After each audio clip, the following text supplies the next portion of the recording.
जय हिंद, वंदे मातरम सभी दोस्तों को। दोस्तों आज के इस टॉपिक में प्रारंभ करते हैं चिंतन दोस्तों क्या होता है। जैसे चिंतन का जो प्रारंभ होता है वो समस्या से या कठिनाई से या कोई बाधा हो सकती है दोस्तों। इसके साथ क्या होता है, चिंतन प्रारंभ होता है, इसका जो अंत होता है वो समाधान पर होता है दोस्तों। तो चिंतन की परिभाषा याद करने में कोई दिक्कत नहीं है दोस्तों। जैसे चिंतन समस्या से प्रारंभ होता है और समाधान पर दोस्तों क्या हो जाता है, इसका अंत हो जाता है। जैसे समाधान पर क्या हो जाता है दोस्तों, इसका अंत हो जाता है।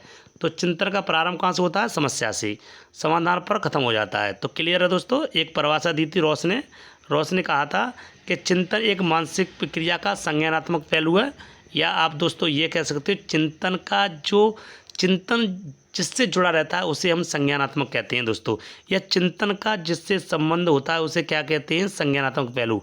इसे भी आप याद रखोगे दोस्तों। चिंतन के 3 पक्ष होते हैं।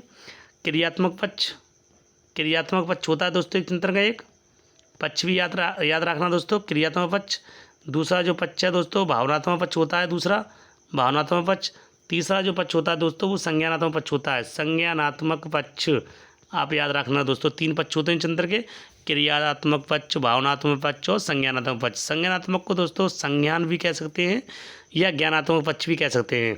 चिंतन के अगर साधन की बात करें दोस्तों, चिंतन के साधन होते हैं जैसे विचार के द्वारा कर सकते हैं, संप्रत्यय द्वारा कर सकते हैं, प्रतिमा इमेज बना सकते हैं दोस्तों, या हम भाषा के द्वारा भी चिंतन कर सकते हैं दोस्तों, भाषा।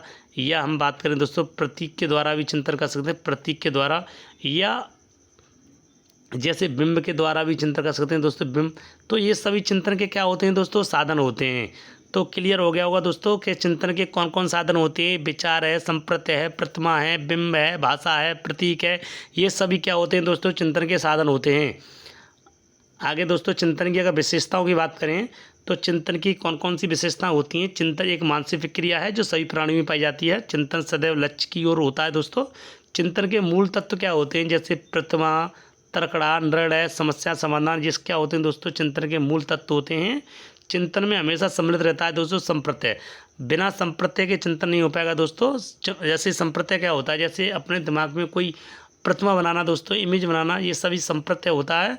प्रतिमा, प्रतीक, भाषा कभी कभी होती है, ये चिंतन के क्या होते हैं दोस्तों, हम कह सकते हैं चिंतन के साधन भी कह सकते हैं इन्हें, कि चिंतन में हमेशा समृद्ध रहते हैं ये चिंतन दोस्तों। चिंतन में गत अनुभूति शामिल रहती है या चिंतन अदृश्य होता है दोस्तों। हम ये भी कह सकते हैं कि चिंतन अदृश्य होता है। चिंतन एक आंतरिक मानसिक प्रक्रिया है दोस्तों, और चिंतन का प्रारंभ कहाँ से होता है, समस्या से होता है। चिंतन का प्रारंभ समस्या से, या यहाँ पर दोस्तों कठिनाई भी कह सकते हैं आप। कठिनाई या बाधा आ जाएगा किसी के पास तो आप चिंतन प्रारंभ कर देंगे दोस्तों। तो चिंतन का प्रारंभ कठिनाई, बाधा या दोस्तों समस्या से होता है, और अंत कहाँ पर होता है, समाधान पर। आगे दोस्तों चिंतन के प्रकार की बात करें, चिंतन कितने प्रकार का होता है दोस्तों। चिंतन जो होता है वो 4 प्रकार का होता है। मूढ़ चिंतन, अमूढ़ चिंतन दोस्तों, तार्किक चिंतन या वैचारिक चिंतन भी कह सकते हैं, सृजनात्मक चिंतन भी कह सकते हैं, इसे दोस्तों प्रत्यक्षात्मक चिंतन कह सकते हैं, इसे प्रत्यात्मक चिंतन भी कह सकते हैं दोस्तों, इसे कल्पनात्मक चिंतन कह सकते हैं, और ये जो चिंतन होता है इसे दोस्तों अपसारी चिंतन भी कह सकते हैं।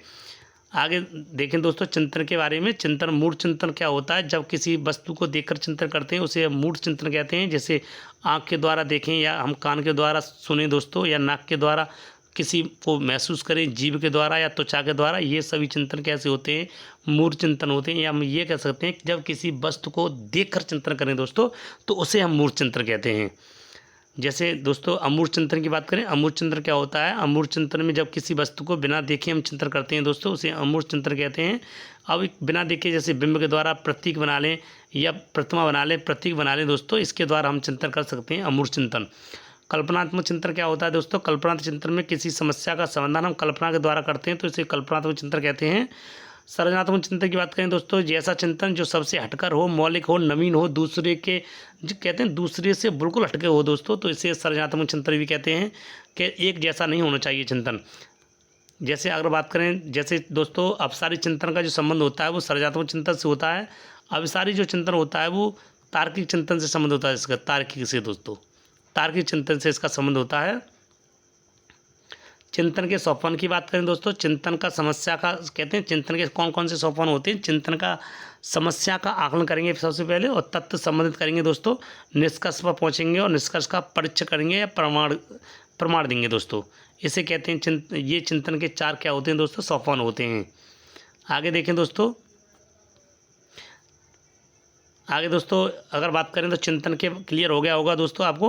यदि चाहो दोस्तों तो चिंतन के आप पक्ष मैंने आपको बताए थे कि चिंतन के कौन कौन से पक्ष होते हैं, इसे आप नोट कर सकते हो। क्रियात्मक, भावनात्मक और संज्ञानात्मक। संज्ञानात्मक जो पक्ष होता है दोस्तों, संज्ञानात्मक को ज्ञानात्मक कह सकते हैं, इसे भी आप नोट कर सकते हैं। तो दोस्तों आपको ये वीडियो कैसी लगी आप कमेंट करके ज़रूर बताएं दोस्तों।